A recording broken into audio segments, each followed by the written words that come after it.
நம்ம இன்றைக்கி இந்த லெதர் ஜாக்கெட்டை வந்து எப்படி ரீயூஸ் பண்ணுறது. இந்த பார்த்திங்கன்னா எல்லாம் கிழிஞ்சிடுச்சு, மேலெல்லாம் தோல் உறிஞ்சிட்டு வர மாதிரி வருது. இதை வச்சு எப்படி நம்ம வந்து ரீயூஸ் பண்ணுறதுன்னு பார்க்கலாம். இதில் 2 லேயர் இருக்குது. மேலே இருக்கிறது மட்டும்தான் வந்து லெதர் லேயர். அதனால் மேலே இருக்கிற லேயர் வந்து நம்ம அப்படியே கட் பண்ணி எடுத்துட்டோன்னா அது வந்து ரீயூஸ் பண்ணலாம். பத்திரமா பண்ணும்போது பண்ணணும். கீழே இருக்கிற லேயரும் சேர்த்து கட் பண்ணாமல் 2 பக்கமும் தனியாக பிரித்து விட்டுட்டு ஒரு லேயரை மட்டும் கட் பண்ணிவிட்டு அதுக்கப்புறம் உள்ளே இருக்கிறத வந்து நம்ம யூஸ் பண்ணிக்கிற மாதிரி. இப்போ பார்த்தா இது வந்து மேலே அப்படியே தொட்டாலே உறிஞ்சிட்டு வருது அந்த லெதர் மெட்டீரியல். அதனால் எங்கேனாவது வச்சாலோ இல்லை மேலே போட்டுட்டு வெளியே போனாலோ வீட்டில் உட்காந்துருந்தா கூட வந்து நல்லா பிரிஞ்சு விழுது. அதனால் இதை வந்து மேலே இருக்கிறத மட்டும் எடுத்துடலான்ட்டு எடுத்துட்டு நீங்கள் வந்து அப்படியே திருப்பி போட்டு யூஸ் பண்ணலாம். பார்க்குறதுக்கு கொஞ்சம் வித்தியாசமாக தான் இருக்கும். ஆனால் திருப்பி போட்டிங்கன்னா அது வந்து தெரியாது, நல்லாவே இருக்கும். வந்து கையெல்லாம் எடுக்கும்போது கொஞ்சம் பத்திரம். இது பார்த்திங்கன்னா இப்போ வெளியே எடுத்தாச்சு, எல்லாமே கட் பண்ணி வெளியே எடுத்தாச்சு. பாருங்கள், இப்படி தொட்டாலே வந்து எல்லாம் உதிர ஆரம்பிக்குது. கை எங்கேனாவது வச்சாலும் உதிருது. இந்த மாதிரி இருக்கிறதுனால அதை தனியாக எடுத்து போடுறதுக்கும் மனசு வரல. அதனால் இதை வந்து ரீயூஸ் பண்ணலான்ட்டு இந்த மாதிரி ஐடியா பண்ணோம். ஸோ உங்களுக்கும் வந்து நம்ம ஷேர் பண்ணால் உங்களுக்கும் இந்த மாதிரி ஒரு பிரச்சனை இருந்ததுன்னா நீங்களும் அதை சால்வ் பண்ணுறதுக்கு யூஸ் ஆகுமேன்றதுனால நாங்கள் வந்து இதை ஷேர் பண்ணுறோம்.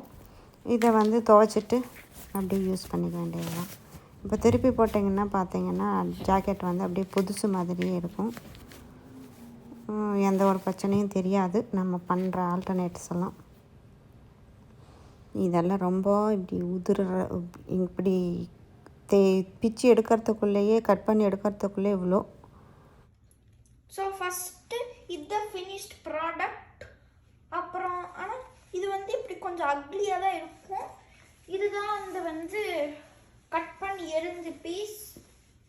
இந்த திருப்பி இருக்கிற பீஸ் எல்லாம் லெதரெல்லாம் உளுந்துருச்சு. ஆனால் நான் தட்டிக்கிறேன். இது வந்து இப்படி தான் கொஞ்சம் இருக்கும். ஆனால் நம்ம திருப்பி போட்டால் கொஞ்சம் நைஸாக இருக்கும். வெளியே போகலாம் போட்டுட்டு. அதனால் காசு வந்து இப்படி சேவ் பண்ணலாம். இந்த லெதர் ஜாக்கெட்டெல்லாம் அப்படி பிஞ்சிடுச்சுன்னா அந்த லெதரை மட்டும் கட் பண்ணி எடுத்துட்டு இது இப்போ வாட்டர் ப்ரூஃப் மெட்டீரியல் மாதிரி ரெயின் கோட் மாதிரி போட்டுட்டு போகலாம். இல்லை வீட்டுக்குள்ளேயே குளிர்ச்சினா கூட இது போட்டுக்கலாம்.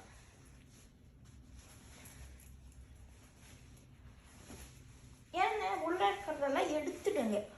இந்த மாதிரி இருக்கிறதெல்லாம் இந்த பீஸ் எல்லாம் இல்லைன்னா எல்லாம் உள்ள அரிக்க ஆரம்பிச்சிடும். அப்புறம் இப்படி திருப்பி போட்டுக்கலாம்.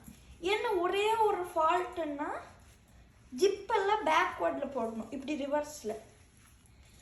ஆனால் அது ஓகேனா ஜிப்பை ரிமூவ் பண்ணிவிட்டு திருப்பியும் நம்ம ஃப்ளிப் பண்ணிக்கலாம். ஆனால் இப்போ ஒரு டீசன்ட் ஜாக்கெட்டாக இருக்குது. டீசன்ட் ஜாக்கெட் கிழிஞ்சிருக்காங்க. கொஞ்சம் கிழிஞ்சிருக்கு. நம்ம அப்புறம்லாம் ஸ்டிச் பண்ணிப்போம். இன்னும் கொஞ்சம் இடத்துல கிழிஞ்சிருக்கும். ஆனால் பட் தட்ஸ் ஓகே. இதுதான் ஸ்டைல். இது இன்னும் ப்ரைஸ் மதிப்பு வந்து ஜாஸ்தி ஆகும். இப்போ அப்படியே இன்னும் குட்டி ஆக்கலாம். இப்படி அது கொஞ்சம் கிளாக் ஆகிருக்கு. ஆனால் அது பரவாயில்ல, எல்லாமே பரவாயில்ல. ஏன்னா நம்ம வீட்டுக்குள்ளே தான் போகிறோம், இல்லை வெளியே போகிறோம். ஆனால் மலையில் யாரும் வர மாட்டாங்க.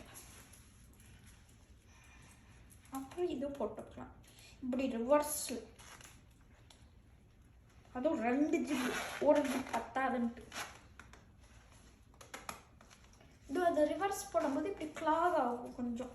அதுவும் பரவாயில்ல தான், கிழிஞ்சிருக்கிறதே பரவாயில்லன்னா ஜிப்பெல்லாம் பரவாயில்ல.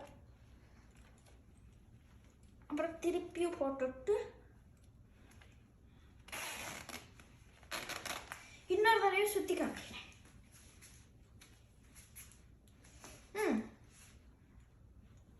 அவ்வளோதான். இந்த ஜாக்கெட் எதுவும் ஃபிக்ஸ் பண்ணுறது கிழிக்கிறதெல்லாம். இது பிடிச்சிருந்ததுன்னா சப்ஸ்கிரைப் பண்ணுங்கள், லைக் பண்ணுங்கள், ஷேர் பண்ணுங்கள். ஏன்னா இதெல்லாம் ரொம்ப நேரம் ஆச்சு இதெல்லாம் கிளிக்கிறதுக்கு வெளியே. அதுவும் இவ்வளோ நீட்டாக பண்ணியிருக்கோன்னா அதுக்கு நம்மளுக்கு ரிவார்டு வேணாம்.